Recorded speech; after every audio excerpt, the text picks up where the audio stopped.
Hello friends, welcome back to my channel. तो मेरा नाम अभिषेक चौबे है और 2024 जो साल था उसमें मैंने बैंकिंग का 4 फॉर्म अप्लाई किया था। RRB PO, RRB clerk, IBPS clerk और आईबीपीएस पीओ, ये चारों फॉर्म मैंने फिल किया था। तो आरआरबी पीओ और आरआरबी क्लर्क में मेरा फाइनल सिलेक्शन हो गया है। उसका स्कोर कार्ड भी मैंने आप लोगों को दिखा दिया है। और जो 2 एग्ज़ाम है आईबीपीएस क्लर्क और आईबीपीएस पीओ, इसको भी मैंने दिया था, जिसमें कि आईबीपीएस क्लर्क आईबीपीएस पीओ दोनों मेरा प्री हो गया था। आईबीपीएस क्लर्क का मैंने मेंस भी दिया है, जिसका रिजल्ट अभी 1 अप्रैल को आएगा। और आईबीपीएस पीओ जो है उसमें भी प्री मेरा हो गया था, लेकिन मैंने मेंस नहीं दिया, क्योंकि उसका 2 कारण है। फर्स्ट है कि सबसे इम्पोर्टेंट कि मैं एग्ज़ाम तो देना चाहता था, लेकिन मेरा जो शोल्डर है कंधे का, उसमें थोड़ा खिंचाव आ गया था, मतलब कुछ तो मेरा यहाँ पट्टी लगा हुआ था, इसलिए मैंने वो नहीं दिया। क्योंकि 21 नवंबर को मेरा चोट लग गया था। इंटरव्यू देके मैं आरआरबी पीओ का जैसे आया, अगले दिन मुझे चोट लग गई थी। तो 30 नवंबर को मेंस था आईबीपीएस पीओ का, तो मैं नहीं दे पाया। देना तो चाहता था। तो ये चारों एग्ज़ाम है, RRB PO, RRB clerk, IBPS clerk और आईबीपीएस पीओ, जिसमें मैंने आईबीपीएस पीओ का मेंस नहीं दिया, बाकी सबका मेंस भी दिया हूँ। और तो इस वीडियो में मैं दिखाना चाहता हूँ आपको, जो आईबीपीएस क्लर्क आईबीपीएस पीओ है उसमें मेरा कितना मार्क्स बना था। तो एक साथ मैं चारों जो एक फॉर्म भरा था उसका प्रीलिम्स का स्कोर कार्ड आपसे शेयर करना चाहता हूँ, ठीक है। उसके बाद हम लोग बात करते हैं, तो चलिए दिखाते हैं। तो फ्रेंड्स, सबसे पहले आपको मैं एक बार फिर से आरआरबी पीओ आरआरबी क्लर्क का प्रीलिम्स का स्कोर कार्ड दिखा देता हूँ।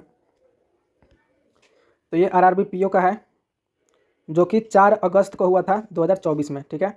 यहाँ मेरा नाम लिखा हुआ है और बिहार से मैंने अप्लाई किया है, बिहार से हूँ मैं, ईडब्ल्यूएस से। इसमें मेरा स्कोर बना था, देखिए, रीजनिंग में 40 में 38.75 आया था और क्वांट्स में 40 में 30.75 बना था मेरा। ओवरऑल जो नंबर है मेरा 69.50 बना है। और आरआरबी पीओ का जो बिहार का प्रीलिम्स का था कट ऑफ, वो 47.25 था। तो मेरा कट ऑफ से 22.5 नंबर ज़्यादा है। और इसमें अटेम्प्ट मेरा 71 था। 40 मैंने रीजनिंग में 40 अटेम्प्ट किया था और क्वांट्स में मैंने 31 अटेम्प्ट किया था। तो 40 और 31 71 क्वेश्चन अटेम्प्ट किया था।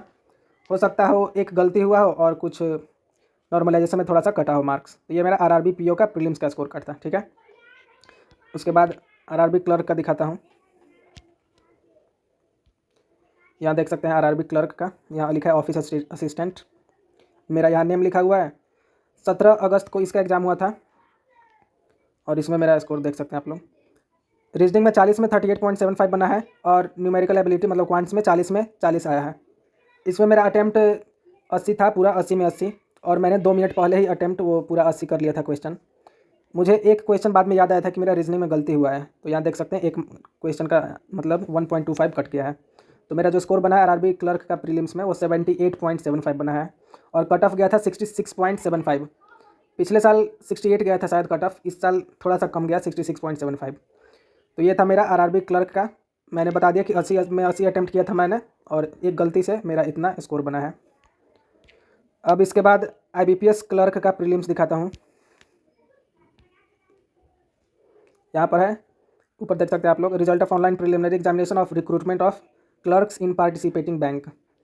तो यहाँ मेरा नेम लिखा है अभिषेक कुमार चौबे, बिहार से। इसका एग्ज़ाम हुआ था 25 अगस्त को और इसमें मेरा अटैम्प्ट हमको याद है, रीजनिंग में मेरा अटैम्प्ट ख़राब हो गया था।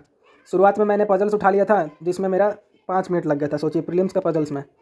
तो इसमें मेरा 25 अटैम्प्ट था रीजनिंग में और मेरा स्कोर बना है 28.75, मतलब थोड़ा हार्ड शिफ्ट था, इसलिए मेरा मार्क्स बढ़ा हुआ है, 3.75 बढ़ गया है।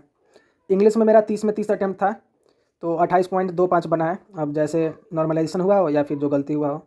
और क्वांट्स में मेरा कितना 33 अटैम्प्ट था, हाँ, क्वांट्स में 33 अटैम्प्ट था मेरा, तो नॉर्मलाइजेशन से इसमें बढ़ा हुआ है मार्क्स। मेरा टोटल 88 अटैम्प्ट था, देखिए, इसमें 25 रीजनिंग में, इसमें 30 तो 65 हो गया और 33 पॉइंट्स में था, तो 88 अटैम्प्ट था मेरा, लेकिन मार्क्स मेरा 91.75 बना है।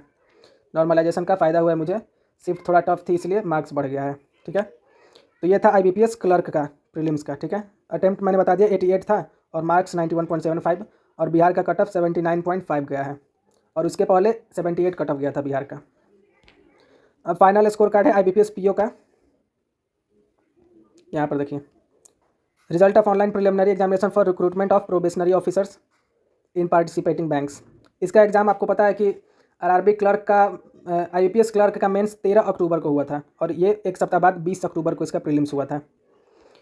तो इसमें मेरा अटेम्प्ट जो था वो 62 अटेम्प्ट था शायद, 62, हाँ शायद 62 अटेम्प्ट था, हाँ।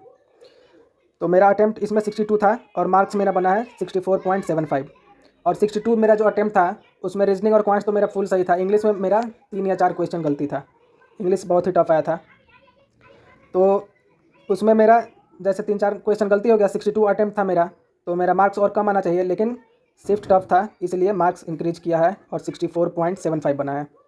और इसमें ज़्यादा अटेम्प्ट भी मैंने नहीं किया था क्योंकि मैंने आईबीपीएस क्लर्क का मेंस देकर आया 13 अक्टूबर को। उसके पहले भी आरआरबी क्लर्क का मेंस हुआ था, उसके पहले आरआरबी पीओ का मेंस हुआ था। तो ये सिर्फ मेंस चल रहा था और मैंने ये आईबीपीएस पीओ का एक भी मॉक टेस्ट नहीं दिया था। जो पहले से आईबीपीएस क्लर्क आरआरबी पीओ ये सब दिया था उसी से मैं जाकर इसका प्रीलिम्स दे दिया। तो अटेम्प्ट भी ज़्यादा नहीं हुआ था इसलिए मार्क्स 64.75 बना और कट ऑफ गया था 48.5।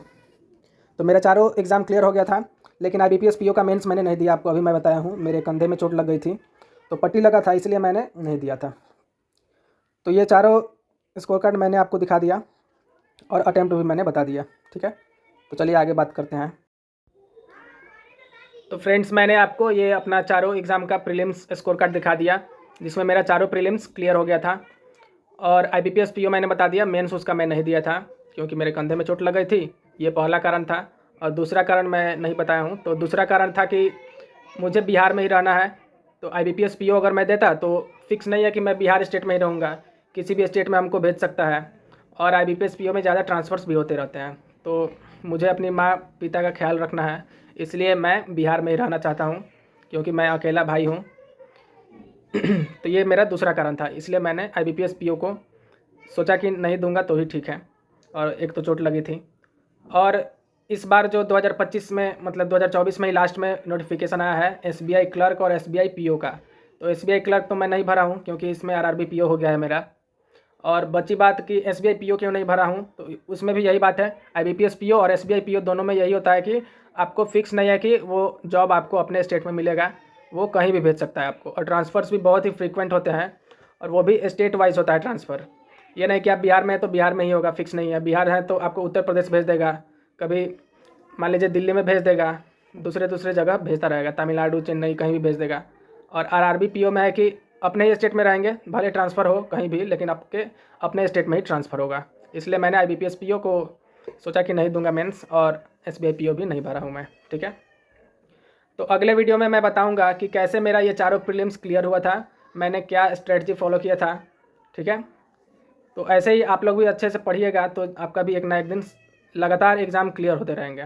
कभी कभी ऐसा होता है कि एग्ज़ाम ही नहीं निकलेगा आपका, और जब आपकी तैयारी अच्छी हो जाएगी तो लगातार कितने एग्ज़ाम्स निकलते जाएंगे आपके, ठीक है।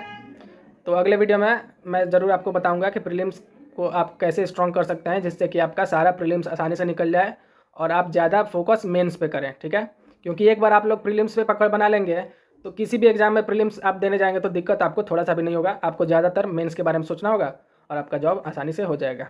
Okay friends, thanks for watching.